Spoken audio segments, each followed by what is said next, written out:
Hey guys, I've got some good news. I informed the owner of this Stromberg Carlson 64 that there were some bad transformers and it'd be a little expensive to replace them, and he said go ahead and do it because he'd really like to see this radio play again. So that is what I'm going to do. Meanwhile, I'm going to see if I can pop this block open so I can mount the new caps inside, and I also want to get at the other block which has a single cap and the driver transformer in it. I'm hoping that there's still a chance I could salvage the driver transformer, so I'm going to do that before I actually place the order. I was thinking at first I would have to pop the sides off of this block, but then I realized that the bottom actually isn't attached, and I think I can get it out. And perhaps a little heat will help. Now this one hasn't really oozed much, except a little corrosion there, but I do see some traces of tar in there. Now I'm not going to get this so warm that it all starts flowing out. I just want to loosen it up a little bit.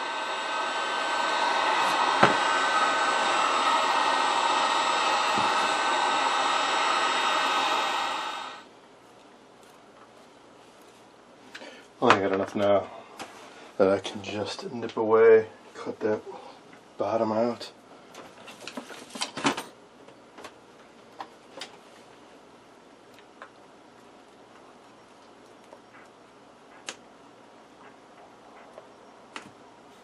Go. Alright. That is what I want to clean up and reuse. And the rest, well, see the jelly rolls of caps inside there. I'll just plunge a corkscrew down there. It's actually not that warm anymore. See if I can yank it out.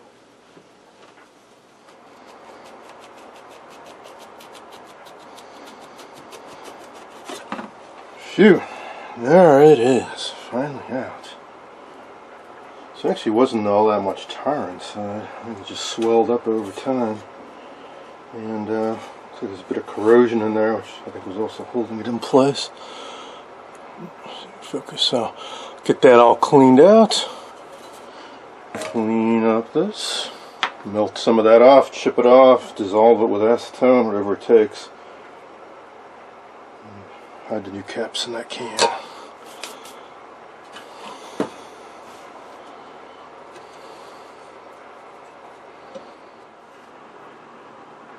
I just finished cutting off all the connections to the other box. That would be these two, which I think were the filter cap, and then these 5 wires of the primary and secondary of the driver transformer. I'm going to try to get it off.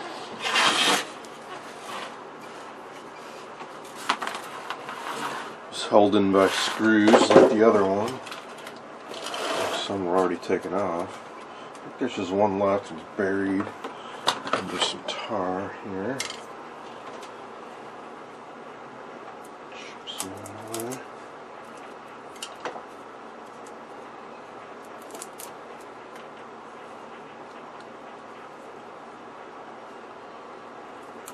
And then I want to try to get this open. If there's any chance of salvaging the transformer.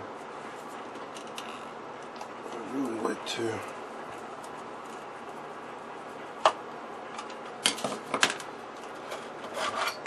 Okay, that's that.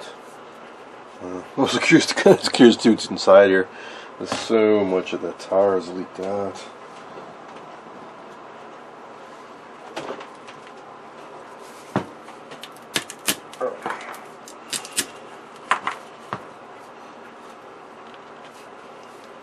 No flares there, it's not going to break it. Alright, so how do you suppose this one comes apart? Yep, look, it's similar to the other. Boy, this one bulged out, so with the heat gun, I think this one's going to be a little messier to do because I got all tar on the outside. It's going to start melting and running off.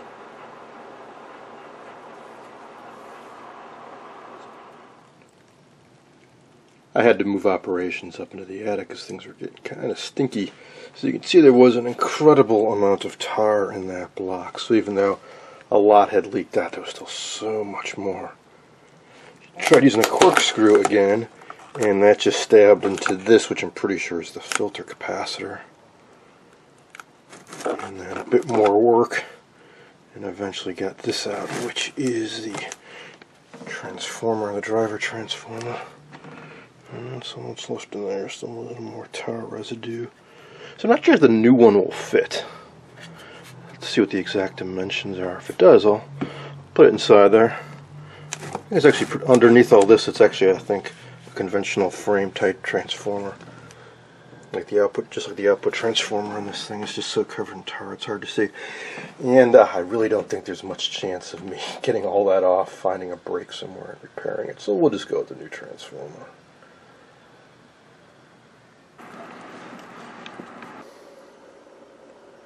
This little box from Hammond just arrived, courtesy of UPS. Not too happy about the way things feel, though, but it came directly from Hammond, so I presume they know how to pack their own products. Well, yeah, that would do it. You use these air inflatable bags, but it's only partially cushioning it, and otherwise it's flopping around in there quite a bit. So this would be the universal driver replacement. I read quite a bit online about this 124A. Lots of guys have used it. It seems to be the go-to transformer for replacements or building new amps from scratch. It exceeds the specs of the original, I'm sure, in terms of the frequency range and the quality of it, so I don't think I'll have any problem with it working. So what I'm curious about is, will it fit? Oh yeah, it's smaller than I expected. This will definitely fit inside of that old box, no problem. Here is that original box, cleaned up a little bit. Unfortunately, the tar and the heat caused some damage to the original surface on this. Got some corrosion, paint's coming off. And the other one is in even worse condition. That had all the capacitors inside of it. It was actually fairly rusty, so I think what I'll end up doing is repainting both of them a nice flat black. Also want to clean out more of the tar from the inside. My heat gun isn't quite hot enough to make this float liquid, but it's enough to soften it up. So what I'm doing is softening it up, use a screwdriver, scrape out as much as I can, and then I'll use paint thinner to dissolve the rust. And the new transformer will easily mount inside, along with the 1.3 microfarad cap. The one I ordered up is 1.5 microfarad, I think. That has not arrived. That will come in a separate container. Separate package from the place I ordered these from, Newark Electronics. And this is what's left of the capacitor and the bottom of what was in this box.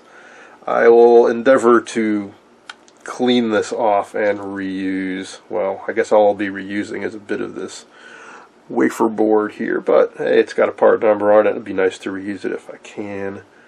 But I'm not going to seal all the new parts up inside the boxes and wire them in just yet. I want to see if I can get the radio working before I go to that length. So I'll find an unused hole in the chassis and mount the transformer in there, wire it in, tack in the caps, and see if I can get this thing working first. I've been going over the parts placement and wiring diagram more and comparing it to the chassis. I've been trying to figure out where exactly all the parts went originally. So we know this guy here, that socket, that's where that's where all the microfarad larger filter caps are, the 4 and 8 microfarad caps. Go inside that box, plug into that socket. But what about the rest of the caps? Well, one goes in here, but the rest, well, kind of scattered around. I've been wondering, looking at the parts, what some of these things were. Like there's a big box right in the middle of the chassis, and there was a box here. Well, it turns out that those do have caps inside of them. So this box has 2 caps. It's the tone control. This bigger box has a whole bunch of caps inside. Maybe a resistor, but I think just caps. Like 1, 2, 3, 4, 5, 6, maybe 8 of them inside there. And a couple more in this guy. It's a little metal cylinder somewhere, and we saw earlier there was one that had 2 line filter caps in it. So I'd like to mount the new caps inside of these boxes as well, but just going off of this, I think that's going to be extremely difficult. These 2 I can make out well enough. These, no way. The scan quality of this is nowhere near good enough. Now, this came from Riders Volume 4, and I got a comment on my last video that somebody has a high-res copy of this, and he's going to try to get me a copy of it. If it's good enough quality, I hope that I can use it to mount the new parts just as the old parts were mounted. Next up, while I'm waiting for parts to arrive and for that higher quality scan to arrive, I think it's about time I checked out the IF cans to see that they have continuity. So it looks like we got one here, and one here, and one here, and one there, one there. I don't know if these are all IF cans. Some of them might be oscillator coils, antenna coils. Don't know. So I'm guessing one of them is this guy, antenna coil, and this one probably an RF bandpass filter of some sort.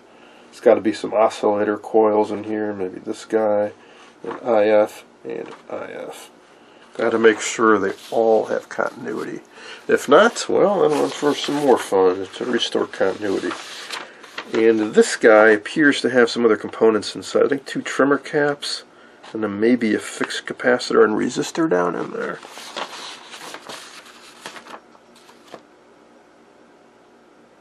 Which may very well be this oscillator coil. Maybe these are the 2 adjustable, and that's the fixed capacitor, and that's a fixed resistor. Something like that. The rest of my parts order has arrived, and I also found a decoder for this socket, so now I can wire it up. The thing I'm not 100% sure about is this from the bottom or from the top. So I'll just have to compare this to the wiring that exists on that socket. I should be able to figure that out pretty quickly. Then I can start wiring some of these caps. So most of these caps go onto that socket. So I got some 10 microfarad, 3 of them. Those will be for the 8s. And I got a bunch of 4.7s in here somewhere. These will be for the 4s. And for that 1.3 microfarad, right after the rectifier here, for that I got a plastic film cap. This guy. It's actually, or no, not that guy. That's a 0.56. It's this guy.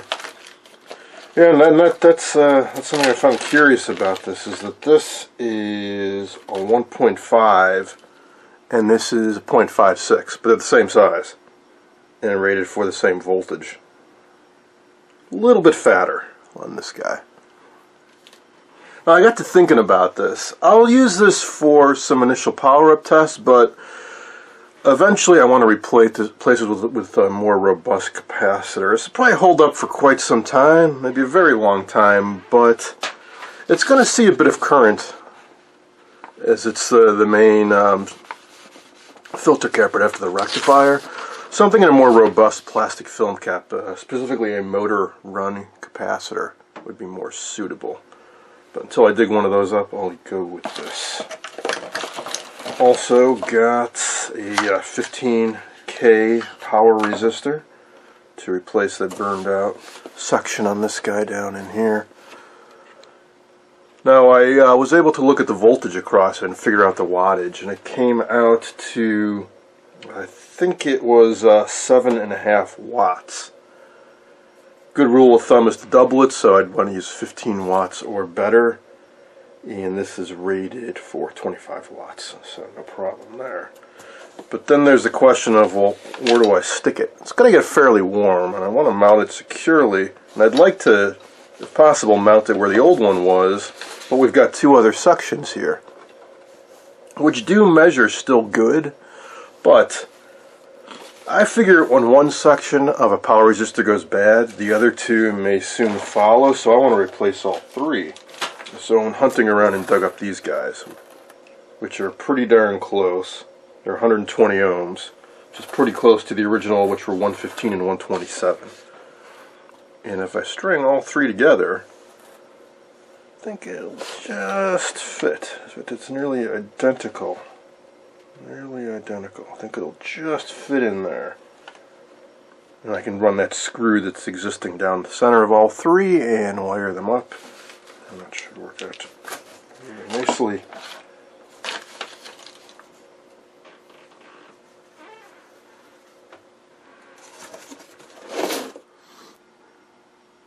You may be wondering, how exactly did I estimate the wattage on that resistor?